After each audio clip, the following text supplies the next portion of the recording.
sehingga Ogwen dengan mudahnya langsung melakukan ejector. Dan Vio Posisi nempel tadi Shadow Kill. 1 poin kill berhasil di-secure juga sebagai balasan, lumayan banget. untung trade-nya sama-sama mid laner. Dan untungnya sama-sama jungler yang mendapatkan last hit-nya, sehingga walaupun tadi Rince menjadi korban di early game, tapi setidaknya masih ada jawaban yang setipe dari RRQ Hoshi. Anyway, bottom lane agak sedikit ada pressure dan KLTZ akan bertemu 1v1 melawan Setsujin. Sakitnya. Kalau Coach Shadow-nya nempel pasti sakit banget sih memang. Shuriken-nya jadi full damage. Dan oke, View kembali tumbang. Di sisi lain adanya Dairon yang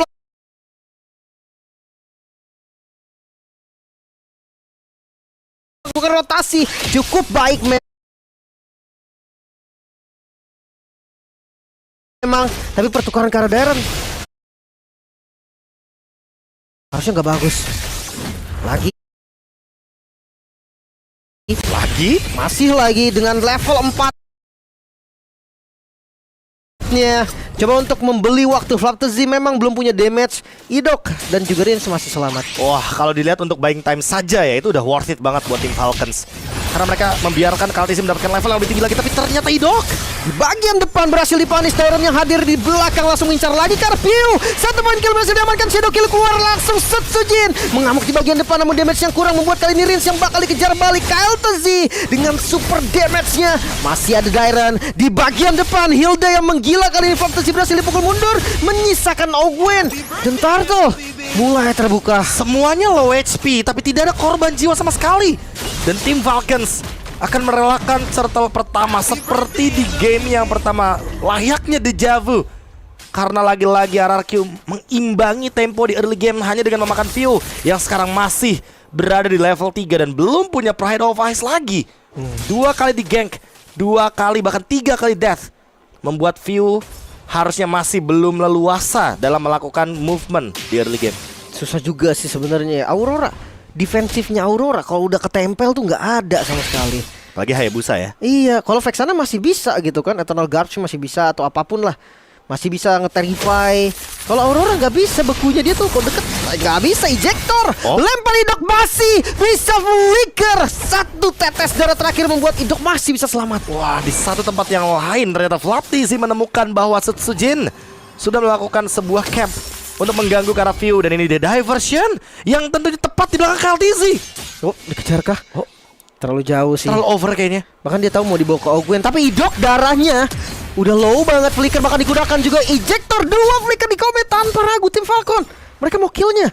Mereka benar-benar ngelihat ya, Idok yang dari tadi sekarat dan gak pulang, mereka malah melakukan diversion dengan tujuan melakukan sebuah trap dan juga trade yang cukup sepadan. Tapi ternyata hal tersebut malah membuat kerugian bagi RRQ. Toy, oh masih bisa selamat Toy. 1 buah gocekan yang sangat-sangat baik. Dan Ogwen sekarang yang terjebak dengan adanya duality. Shadow Kill, Ogwen hilang. Dan itu hal terbaik yang bisa didapatkan RRQ. Pertukaran tadi ya, karena Idoknya dimakan ya, alhasil Ogwennya juga harus dimakan. Flap bertemu dengan Dairon, coba buat di pressure, tapi harus hati-hati karena ini adalah bagian dalam jungle dari tim Falcons. Backup bisa datang kapanpun. Apalagi ingat, Super Marco membawakan Harith, dan gerakan dari Harith sangat cepat sekali untuk connect ke arah 5 orang yang bergerak di waktu yang bersamaan. 5-man move. Itu mungkin akan dilakukan oleh Falcons dalam waktu 4 detik dari sekarang ketika Turtle muncul. Ya, dan kalau ngomongin soal 3 item awal, Harith harusnya lebih bisa aktif sih daripada ya kita tahu Moskov gitu kan, yang masih perlu item lebih lagi. Diversion udah kelihatan juga sebenarnya tadi. Gak ada yang deteksi di atas, tapi Toy-nya dalam ancaman, Lim. Itu dia, visionnya tadi nggak kelihatan juga sebenarnya. Tapi kelihatan. kayak bakal terlalu lama sih mereka standby. Ya mereka harus gerak sih. Dan Dairon kayaknya yang bakal terdeteksi duluan di sana. Frigid Glacier. Masih ada Pride of Ice, didorong lagi, Phil hilang, namun tim fight tidak bisa dihindari lagi. Flaptzy mau nggak mau harus gunain flickernya secara defensif. Turtle terbuka, Super Marco yang hadir dengan damage yang lumayan sakit, namun kita bisa lihat dari KLTZ nggak mau dikasih bebas. Zaman Force masuk, Super Marco mencari momentum. Retribution dari keduanya masih ready dan beradu Retribution. KLTZ bisa mendapatkan Turtle, namun Idok akhirnya menjadi korban tambahan. Begitu juga dengan Rince sepertinya karena stun. Masih berlanjut, Rince juga hilang. 2 poin kill plus Turtle menjadi bonus untuk tim Falcon. Ada mana ternyata dari Rince barusan. 2 tumbang bahkan dari RRQ. Jangkar permainan RRQ-nya sendiri dari Shadow Kill. Oke. Sebagai kompensasi. Namun Setsujin akan dikejar. Masih ada Soul Saver dan di belakang sana ada Ogwen dengan flickernya langsung ditabrak dan ejector. sebagai last hit shutdown dari Ogwen. Ogwen masih bisa selamat juga. Kalau sih tahu sih tadi udah nggak ada quad shadow lagi, nggak ada shadow kill lagi. Gak ada escape. Ya, seenggaknya Super Marco tetap tumbang kan. Itu hal positif banget. Saudi nggak berhasil connect juga. Oh. Ini bakal jadi kerugian yang berlipat ganda. 2 poin kill barusan membuat tim Falcons langsung leading 1100 gold Lim. Dan ini ngebuka potensi jarak juga nih dari goldnya. Lihat KLTZ melawan Sutsujin sama jungler, tapi bedanya satu item loh. Udah jadi War Axe untuk KLTZ-nya. Itu dia. Udah dikasih landing juga kan untuk landing jauhnya. Udah dikasih karena KLTZ. Ada perbedaan satu OTW 2 level lebih tepatnya. Makanya Retribution juga kan akan berpengaruh banget nih. Ya memang Flame Retribution gitu kan, damage-nya akan terambil nanti. Kayak beda target ya. Yang satu udah pasti ke hero atau bahkan mungkin tertuju kepada objektif. Yang satunya benar-benar harus ke hero ya. Karena untuk menciptakan damage yang lebih eksplosif untuk Hayabusa ketika shadow kill. Namun ya balik lagi, permainan pick off dari tim Falcons ini tuh lebih kejam karena memang mereka sekarang lagi leading. Dan lihat ejector lagi. Tyron dilempar ke belakang, langsung dikombinasikan tadi untungnya. Freeze dari Piu gak berhasil kena. Frost Division masih terlalu jauh ya. Dan kayaknya barusan lemparan bola volley-nya juga mengenai net. Itu tembok dari area mid lane. Pelanggaran. Jadi nggak dapetin poin untuk tim Falcons. Namun untuk next turtle nih Lim, kalau dibiarkan secara free, aku nggak merasa RRQ akan melepaskan begitu saja. Tapi Flaptizi ketemu sama Sutsujin bahkan Discrack-nya digunakan. Flaptizi untungnya masih berada dalam keadaan setengah bar HP, masih survive dengan waktu yang cukup lama. Idok dimakan, sepertinya Dairon akan menjadi korban pertama. Revitalis dari Idok masuk di belakang, langsung dibolak juga kali Secret Hammer bersama dengan Implosion KLTZ. Satu yang terakhir dan masih bisa selamat. Untungnya Dairon masih survive juga di bagian depan membeli waktu. Namun Zaman Force, Super Marco terlalu sakit. Conceal lagi-lagi mengejar, bahkan flicker yang digunakan mengincar bagian belakang Super Marco yang tidak punya Zaman Force. Dimaju juga dengan Quad Shadow yang masih kurang. Damage dari Sutsujin belum mampu menumbangkan Super Marco. Team fight jangka panjang. Harit akan selalu diuntungkan. Dan kali ini Super Marco berada tepat di belakang Ogwen. Walaupun tadi Idok dengan implosionnya sangat-sangat manis, sangat-sangat cantik sekali Lim, tapi memang tidak bisa dipungkiri bahwa follow up yang cepat dan juga counterplay dari tim Falcons gak main-main sekarang. Ejector lagi, Idok bakal jadi korban pertama. Tidak ada flicker juga di bagian belakang. Flaptizi lagi-lagi bisa mendapatkan momen yang belum lagi dengan shadow kill. Piu akan menjadi korban sepertinya. Retribution masih ada, Lordnya low HP. Satu hit terakhir dan Retribution KLTZ secure Lordnya. Terlihat Sutsujin dengan Quad Shadow otomatis membuat KLTZ jauh lebih confident untuk mendapatkan last hit dari Retribution barusan. Dan memang semua seketika, walaupun implosionnya indah tapi langsung dibalikan. Dan wah, Bang Sin sekarang sih udah di tengah Bang Sin ya. Kemarin Bang Sin soalnya sempat ada di samping saya. Gitu. Pas saya masuk ke watch partnya ESL juga. Oh ini. Iya, tapi tenang Bang Sin, udah nggak usah iri ya. Masuk kok sekarang. Udah di tengah sih. Udah tengah, udah nggak di samping lagi soalnya kan. Benar, udah di tengah, udah gede juga sih, benar. Benar. Bang Sin katanya mau tahu ini ya, Instagramnya Bapak produser saya, nanti saya kasih ke Bang Sin. Bener, mohon maaf kebalik tapi palanya di bawah tadi kan. Balik ya? Tapi yang paling enggak udah di tengah dan udah besar, tengah Bang Sin, benar. Ya. Aman Bang Sin. Konsepnya udah benar, seperti konsep Trillion Push juga nih yang coba diusahakan. Shadow Kill untuk mid lane ya, biar nggak hancur juga di bagian mid lane. Tapi jangan lupa juga untuk di bagian bottom lane juga udah di clear tadi sama Toy yang udah barusan recall juga. Dan mau nggak mau hanya ada satu lane aja yang bakal didorong. Itu bagian top lane, mid lane. Oh, diversion. Itu dia. Nggak ada yang dipindahkan. Resiko banget sih tadi. Iya. Itu ada di tengah-tengah keramaian dan Sutsujin harusnya Shadownya ditungguin. Masih ada Gwen. Untungnya flicker dari Idok bisa menyelamatkan Hari di Tigreal-nya. Seenggaknya midnya masih ketahan deh. Ya, midnya ketahan, top lane-nya juga fine-fine aja. Pasifnya gak ada yang pecah sama sekali. Dan base turret masih kokoh berdiri bagi RRQ Hoshi. Demon Hunter Sword DHS diamankan oleh Toy. Untuk menunggu juga sih bagaimana permainan yang lajunya dari depan nih Lim. Karena Flaptizi kayaknya bakal lebih mudah untuk dihancurkan dengan efek dari basic attack. Tapi Sutsujin terdeteksi. Top lane-nya lumayan beresiko kalau mau dilanjutkan. Toy harus recall SOD. Sudah mulai dilakukan, tapi ternyata mid lane-nya bakal di push paksa ya, di force sama tim Falcons. Makanya itu emang niatnya ngambil turret tadi itu, bukan cari point kill juga. Agak kaget gue ketika ngelihat dari Idok pakai implosion ya. Karena Ogwen tadi main coba front to back dengan gak adanya Toy, gak adanya Sutsujin. Terlalu jauh kayaknya. Ya damage-nya kurang sih. Masanya SOD-nya tadi nggak kena kan? Makanya nggak kenanya ke bagian mid, tapi kayak kenanya di bagian top lane. Flap yang terdeteksi di sana. Tapi kabar baiknya 3 item udah jadi untuk Moskov-nya Toy. Trinity ya. Aha. Ogwen terlalu dalam sepertinya dan Flaptazia membeli waktu. Coba untuk melarikan diri, flicker yang masih ada gak dikomit pastinya. Idok di bagian belakang, Pew 2 flicker, 3 flicker in total berarti, Be. Oke, 3 flicker. Kabar baik bagi RRQ Hoshi. Mereka bisa membalikan keadaan, tapi ingat masih ada Super Marco dengan Purify dan Council Play. Akan coba dibuka oleh RRQ mencari momentum. Namun sayangnya Idok belum ready dengan flicker yang dia miliki. Holy Crystal, Super Marco dengan Purify-nya ini nggak boleh sampai sembarangan diambil sama Idok sih.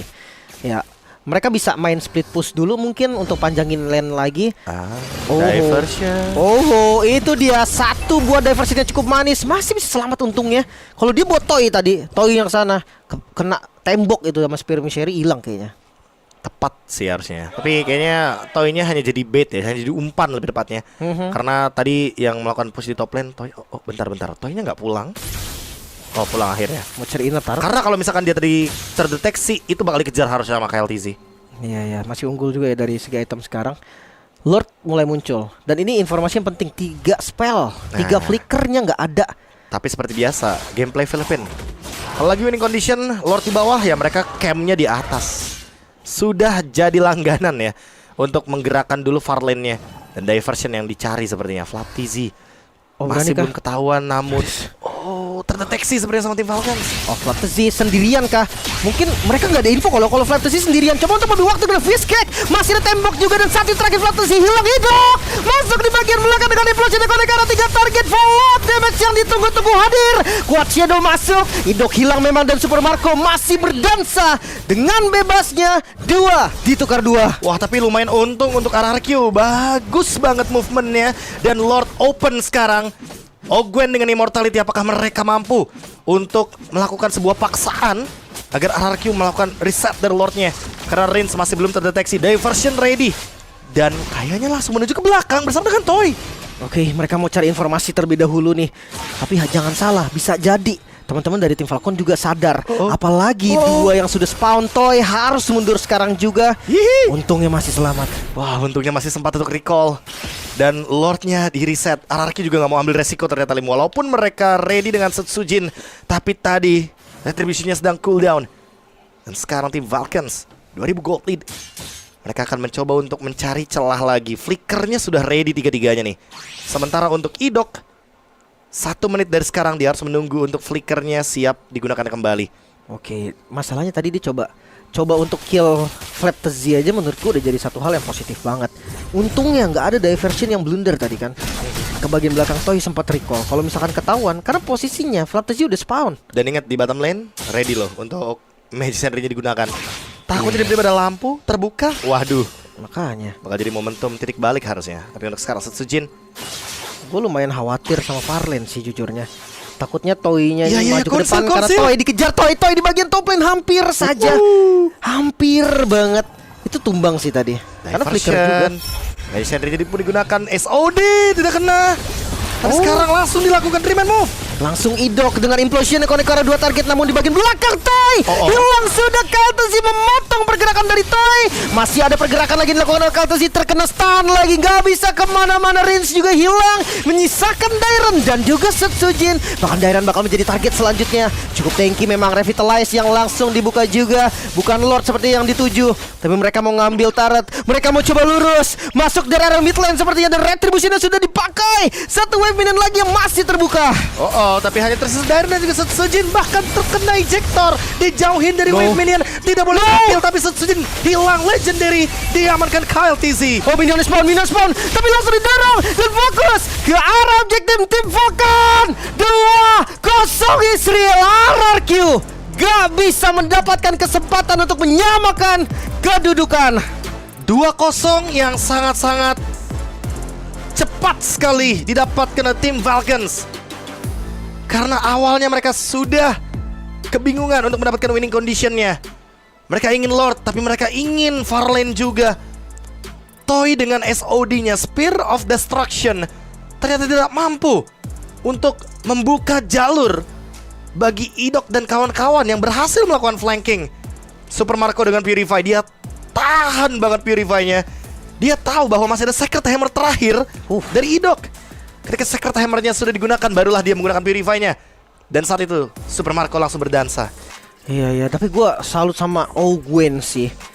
Dia yang bikin Setsujin nggak bisa shadow kill tadi. Iya. Kalau sempat wave mid ke clear dan nggak jadi itu Gak tadi. jadi endgame. Pasti Lord dulu. Iya. Dan ketika Lord muncul, bisa jadi masih ada kemungkinan Toy-nya nge-clear dengan cepat. Iya, tapi susah banget sih tadi. Menjadi game yang cukup berat menurut gua untuk Toy juga. Gini, masalahnya dibagi dua tim fight-nya, Lim. Ada yang di bagian Scavenger Crab tadi kan. Ya. Scavenger Crab tadi ada Idok yang mengunci gerakan dari Super Marco, tapi ternyata KLTZ nggak ada di sana. KLTZ ternyata nge-screen out ke arah Toy-nya. Nunggu ya dia. Nunggu dia, solo kill pula. Iya. Dan karena kebetulan Toy-nya lagi-lagi tidak membuahkan Purify, jadi ketika terkena efek stun, dia nggak bakal bisa bergerak. Bahkan nggak sempat win of nature ya. Nggak sempat win of nature walaupun dia punya. Masalahnya tadi SOD-nya kan nggak kena tuh. Jadi mau nggak mau Toy-nya harus jalan lewat depan, Be. Harus lewat depan. Dan itu Makanya. celah yang ternyata dicari sama KLTZ. Dia langsung nge-stop di sana. Benar. Terlihat jelas juga tadi ya. Jadi ada misplay yang terjadi. Tapi ya memang sih keputusan untuk lurusnya juga pas. Karena memang 3 orang yang hilang. Nggak ada lagi yang bisa ngedamage. Nggak ada yang bisa clear juga. By the way, kayak Dairon bukan tipikal hero clear lane kan. Iya, Jadi dia bisa. Hilda ya. Kayak makasih deh buat clear ya. Tapi kalau buat perang hayu nih kalau buat Hilda jujur. Kan nggak sempet tadi. Gak sempet juga sih. Dan kalau ngebadanin sekalipun kayak paling cuma 3-4 detik doang. Wave min emang muncul tadi. Cuma ya balik lagi tim Falcons langsung maksa ya untuk melakukan endgame. Jadi mereka emang melihat celah kecil tersebut